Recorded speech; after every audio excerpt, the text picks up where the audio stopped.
Welcome to 360 Sports on Trust TV. I am Emmanuel Fashimi. Let's begin from this particular story. We took the story on the show within the week, and it's not really a good news coming in from Namibia, where the Nigerian Yellows and Green, as they are called, cricket team, lost their first game, their opening game against Kenya in the T20 World Cup qualifiers right there in Namibia. They are playing to at least 2 slots to join other countries that have already qualified for the 2024 T20 Cricket World Cup that will be happening in United States of America and the West Indies. That is the venue of the World Cup in 2024. So Nigeria is taking part in the last qualifying series right there in Namibia. We have Uganda, Kenya, Rwanda, Nigeria, and Namibia as in the host country. Now, in our first game against Kenya, Nigeria lost her first game, the Yellow Greens, in the opener, the first game right there in Namibia. The Nigeria lost by almost at 4 wickets in that particular game, and it's not really good, but we're hoping that we'll bounce back in our second game. As we speak, they are preparing for their second game in Namibia right there, where the ICC T20 World Cup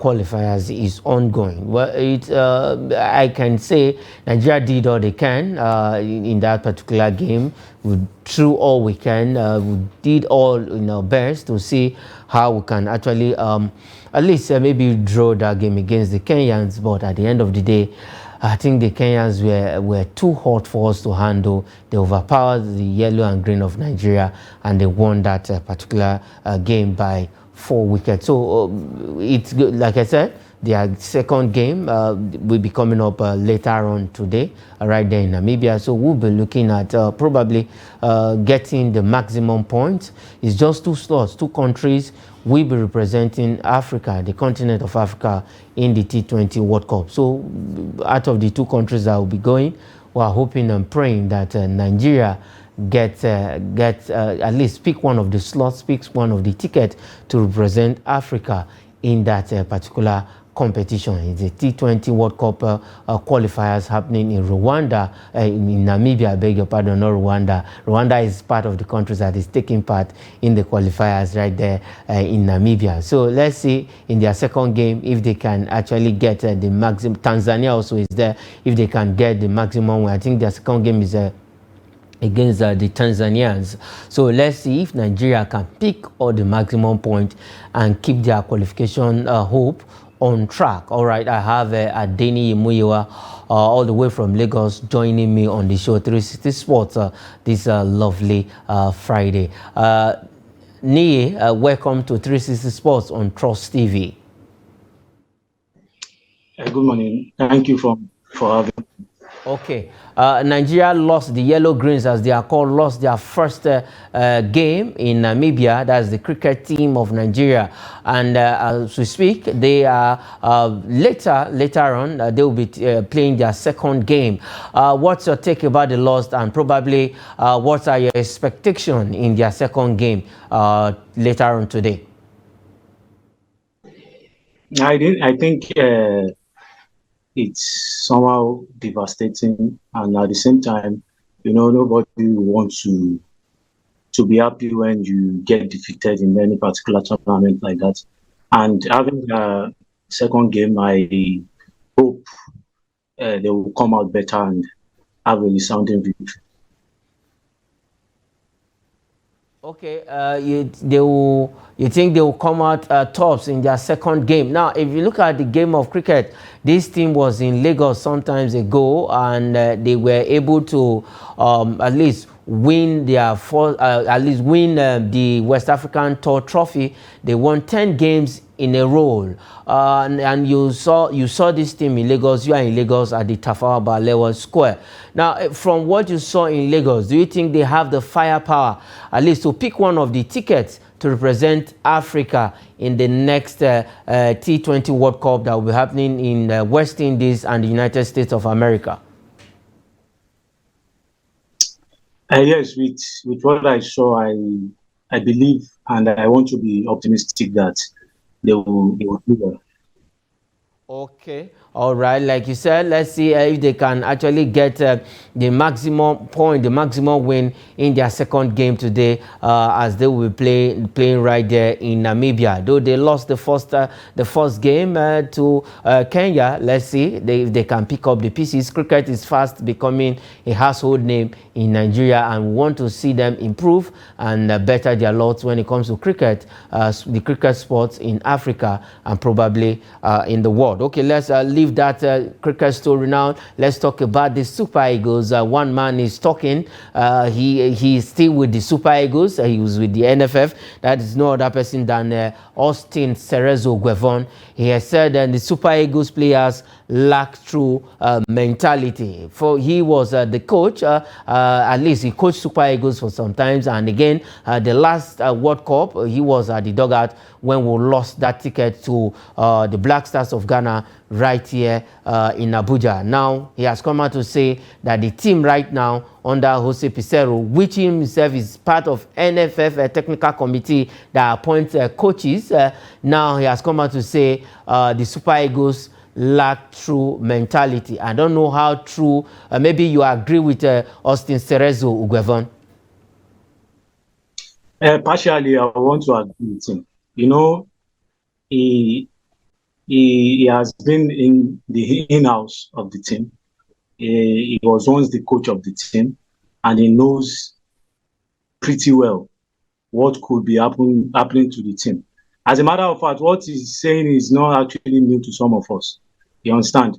Yeah. Because we understand that these players, they actually lack the mentality to, you know, to me, they are not patriotic enough.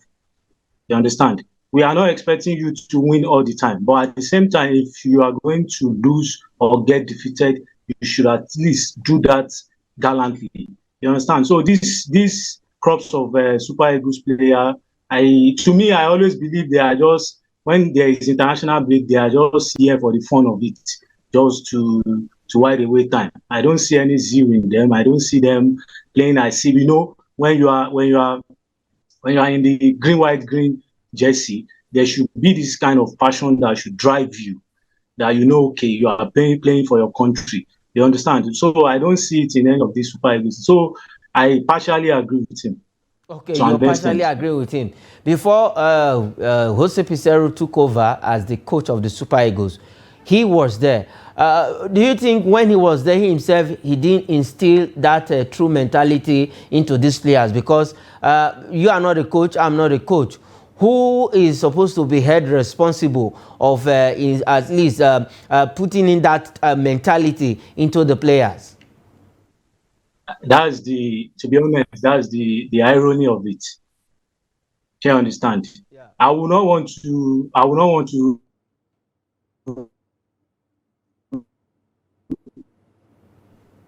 Okay, we lost Adeniyi Muyiwa right there.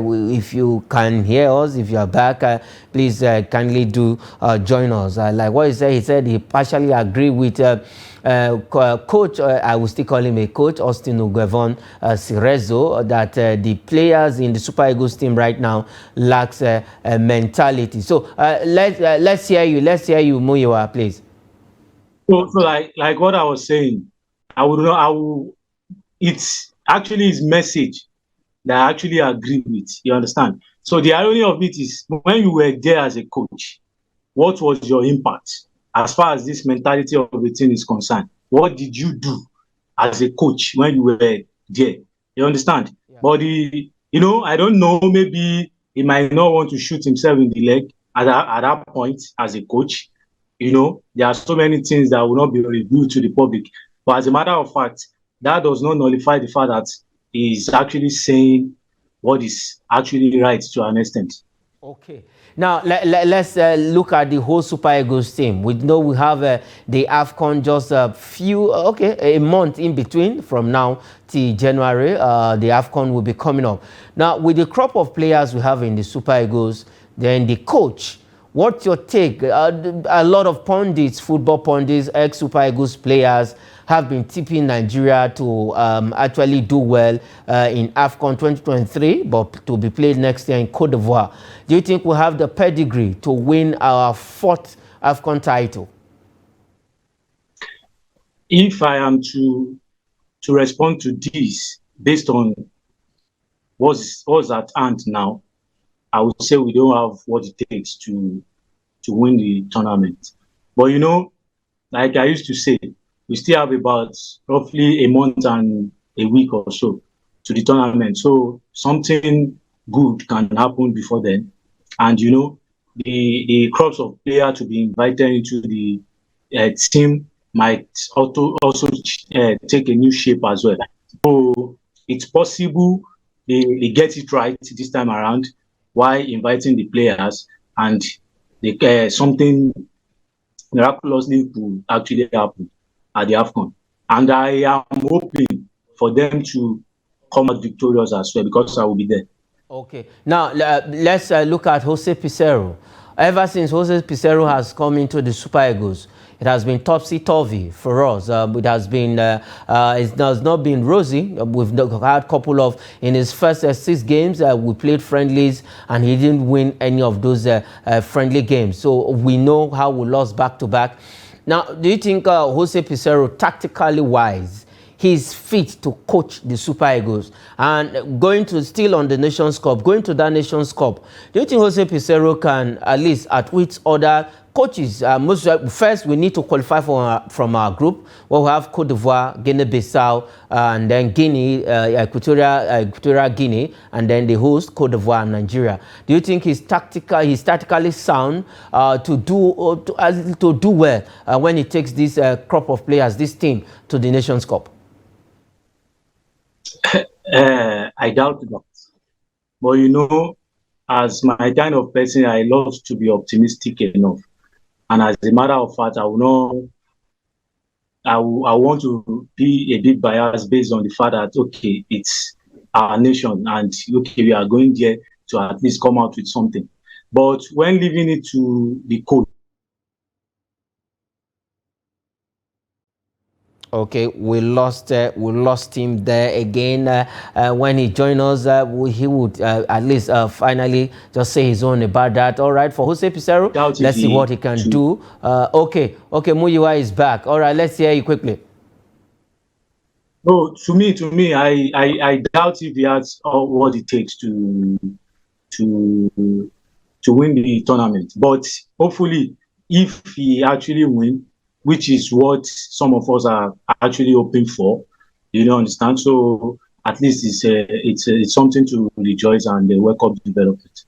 Okay, something to behold and at least welcome. Let's see what Jose Pizarro will do different when he's taking the Super Eagles of Nigeria to the Nations Cup. Now, let's leave the Super Eagles and come back to the league. Let's talk about the Nigerian Premier Football League, where the organizers, led by Legbeleye, has frowned at the way and manner our coaches, that is in the Nigerian Premier Football League, dresses. Now it has become an issue where the organizers frowns at inappropriate dressing of coaches in the Nigerian Premier Football League, and they say it portrays the league in a bad light. I don't know if you actually agree with the organizers of the Nigerian Premier Football League that our coaches, what they are really saying is that they don't dress well.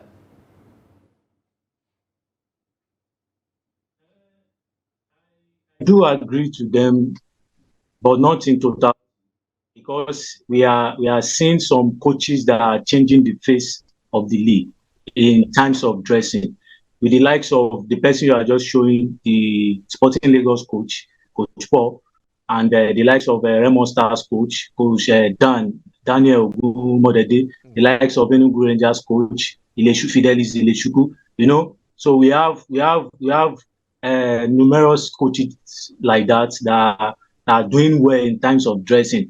I just feel like, you know, they just want the league to continue to come in a good light. And I also think it's another thing to behold, because some coaches at times, you know, the way and manner at which they are they portray themselves in terms of dressing, it will leave you nothing but to be worrisome. You understand? Yeah. If you are talking about the domestic league, some will still even come up with like putting on a foreign jersey.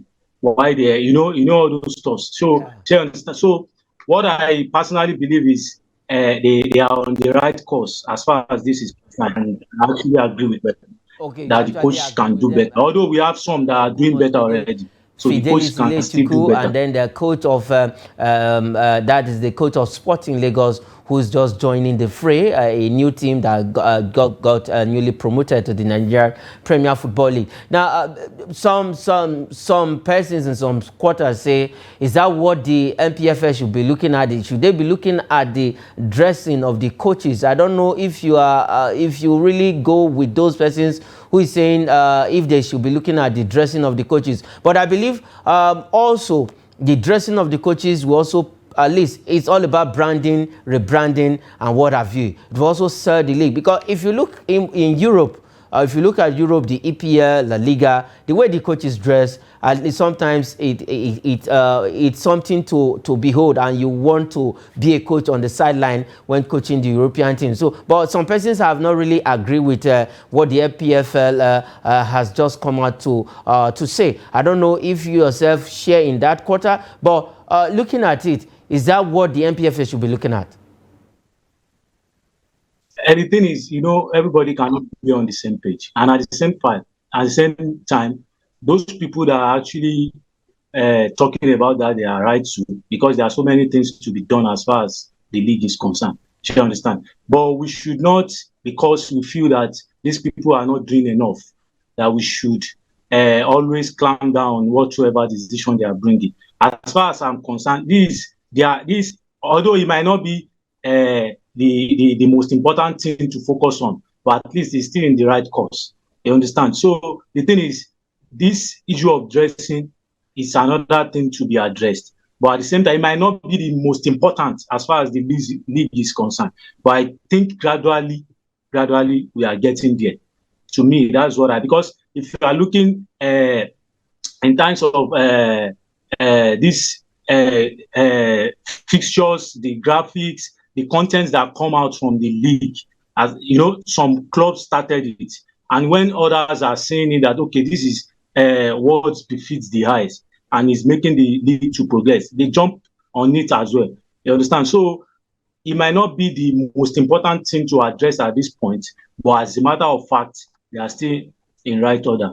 Okay, as a matter of fact, they are still in the right order. Let's see now. Since the organizers have frowned at the coaches, I think the coaches need to at least take a new turn a new leaf, and begin to dress well. We should be seeing our coaches going to match venue with suits, crested suit designers, and the rest of them. Let them dress well, not putting on, even though they want to put on joggers, let it be a clean one representing that club. Sometimes Jurgen Klopp, Robert Klopp of Liverpool, usually wear joggers, but in a very fashionable and smart way. Pep Guardiola with that long suit and nice shoes. I think that is what our coaches. I can tell you the truth. I've seen a coach going to match venue putting on palm slippers. So that is it. But they need to, at least they need to change, like you said. It's just at least these are part of the team that will give our league a facelift and portray the league very good out there. Okay, let's leave that story and talk about the third tier of the Nigerian club football. Now we'll talk about the NLO, where the NLO, as we speak, matches at the two centers have kicked off in Uyo and then in Kano. We have fixtures for match day 1 in Uyo. 2 centers will be used for this particular event. 16 teams, 8 teams, 16 teams in total. 2 teams will play in the final right here in the city of Abuja. That is Buhari Area Council precisely. That is where the final will take place on the 9th of December 2023. But 2 teams have to qualify from these 2 centers in Uyo and then in Kano. But let's look at the fixtures for match day one, the teams that will kick off the NLO Cup 2024. Like Minds FC will take on Zeal Minds FC, that is in Uyo Center, and then Roro FC will battle Jaguar FC, which is in FC Kicks, which is in Kano Center. So these two teams, as we speak right now, have taken the center stage right there in the city of Uyo, and then Kano. I think the NLO is trying to see how they can at least better the league and probably produce good, solid players. I can tell you, the players that apply their trade in NLO, 15, 16, 17, and you can get 18. That is what they said. They say they want to see the young ones play in that league. All right, let's leave the NLO and quickly go over to this next story. Now, I will allow you, Adeni, to react to this. Onomebi, the Super Falcons captain, a lot of persons have been calling from different quarters that she should retire from international football. And now, after their game against Danas Ladies in Lagos, where you are right now, she has come out to say she has not retired from football. Probably she has not retired internationally. I don't know if you yourself among the persons that are calling for Onomesbi retirement from the Super Falcons.